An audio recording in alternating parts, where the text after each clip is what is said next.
Hoy quiero que hablemos en este episodio un poco sobre la historia de la cultura y la población afrocostarricense y un poquito porque más bien este tema da para hacer diferentes episodios. O sea, hay mucho de qué hablar, pero quiero tocar un poquito sobre dos videos que de hecho están publicados en mis redes sociales, que es sobre cómo llegaron las personas negras a Costa Rica y cómo obtuvieron los limonenses la nacionalidad costarricense. Entonces quiero tocar como esos dos temas para dejarlos plasmados acá en este podcast, en este episodio, y también para ampliarlo un poquito y pues para los que les gusta más como escuchar bastante información, voy a hablar sobre eso. Es importante destacar que yo de esta información que hago, este contenido que realizo, lo obtuve de dos fuentes importantes, que es el ensayo de Queens Duncan con Carlos Meléndez, que es el negro en Costa Rica, lo pueden conseguir, hay demasiada historia súper linda, súper valiosa, y también del alfabeto ilustrado de René Zúñiga y Gloria Thompson, que es el alfabeto ilustrado del criollo limonense, súper lindo también para que lo adquieran y lo obtengan. Pero bueno, quiero hablarles un poquito sobre esto. Vamos a empezar sobre cómo llegaron las personas negras a Costa Rica. A mí esta historia me encanta porque lastimosamente en el sistema educativo nos enseñan como, ah, sí, vinieron del Caribe y ya, llegaron a Limón y plantaciones de cacao y ya, ¿verdad? Eso es todo, ¿verdad? Lo que muchas veces nos enseñan, pero hay mucha más historia detrás que me parece sumamente valiosa hablarla y ponerla en discusión y seguir aprendiendo porque hay mucho que aprender. Por ejemplo, en este ensayo se habla de que hubo tres grupos de personas afrodescendientes que llegaron a Costa Rica. Un primer grupo eran africanos que eran conocidos como pardos, cholos y morenos que llegaron al país en la época de conquista del territorio por parte de los españoles. Uno de los grupos pardos, esclavizados por la oligarquía cartaginesa, trabajó en las plantaciones de cacao de Matina. Entonces, hay registro de personas africanas que llegaron a Costa Rica, se instalaron y también hubo esclavitud en Costa Rica, que eso es algo que no se habla muchísimo. Después podemos ampliar un poco más sobre eso, que de hecho tengo que investigar unos libros que me recomendaron sobre eso, pero hay mucho de qué hablar sobre ese punto, que es la parte pues de esta primera población, los africanos que llegaron al país y que se instalaron en Cartago, trabajaron para la oligarquía cartaginesa. Bueno, no trabajaron, fueron esclavizados por la oligarquía cartaginesa. Tenemos un segundo grupo que fueron personas afrodescendientes procedientes de Cuba que se instalaron en la Amazon de Nicoya, el Pacífico Norte. A mí este pedazo de la historia me encanta porque vean cómo estamos hablando que personas de Cuba se instalaron en la mansión de Nicoya en el Pacífico Norte costarricense. ¿Qué quiere decir eso? Si ustedes lo ven, hay muchas personas guanacastecas que tienen rasgos afrodescendientes. No nos vayamos muy largo. La marimba es un instrumento africano, totalmente. El paso que se hace en los bailes guanacastecos es un paso africano. Hay muchísima descendencia africana en Guanacaste y es algo de lo que no estamos hablando y que no nos enseñan en las escuelas. Y es muy rico aprender sobre eso y mucho de qué hablar. Así que en otros episodios podemos hablar sobre eso también, pero vean cómo todo va teniendo como relación y sentido, ¿verdad?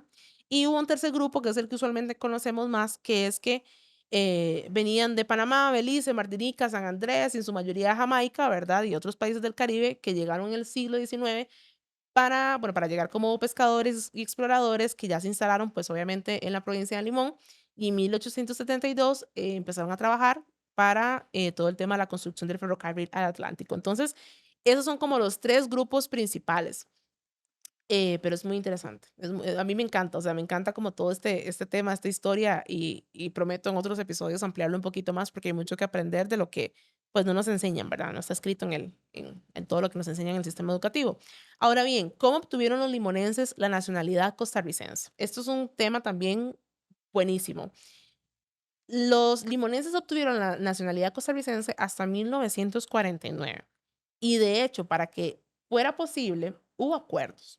Y uno de los acuerdos fue, por ejemplo, que tenían que eliminar las escuelas tradicionales de inglés y adaptarse al sistema del Ministerio de Educación Pública. Ojo esto, la enseñanza en Limón en ese entonces estaba basada en los territorios británicos del Caribe. Entonces, las escuelas eran en inglés. Mi papá tiene 72 o 73 años, ya no me acuerdo. Tiene más de 70 años y mi papá me cuenta que él pequeño, o sea, cuando estaba pequeño, iba en las mañanas a la escuela en español y en las tardes iba a la escuela en inglés. Así era como funcionaba.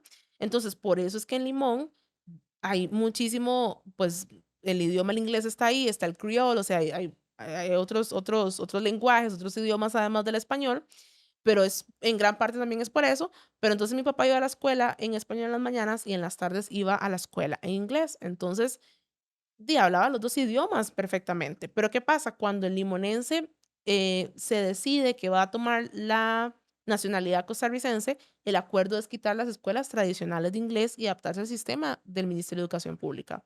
¿Ustedes se imaginan si no hubiesen quitado las escuelas tradicionales de inglés y más bien lo hubiesen tomado y lo expanden en todo el país?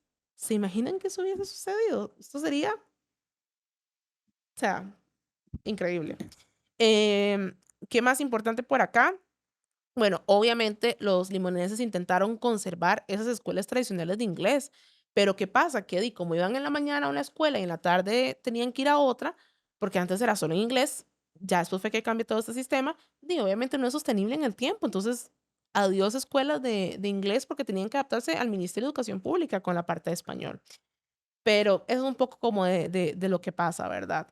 Interesante de esto, como les digo, mi papá vivió esa época. También mi papá, dice, fue, no sé en qué año, se fue a trabajar en crucero. Muchas personas de Limón en ese entonces iban a trabajar en crucero porque ya hacían más dinero o tal vez no conseguían oportunidades de trabajo en Limón o si venían a San José no había mucho trabajo en ese entonces para ellos.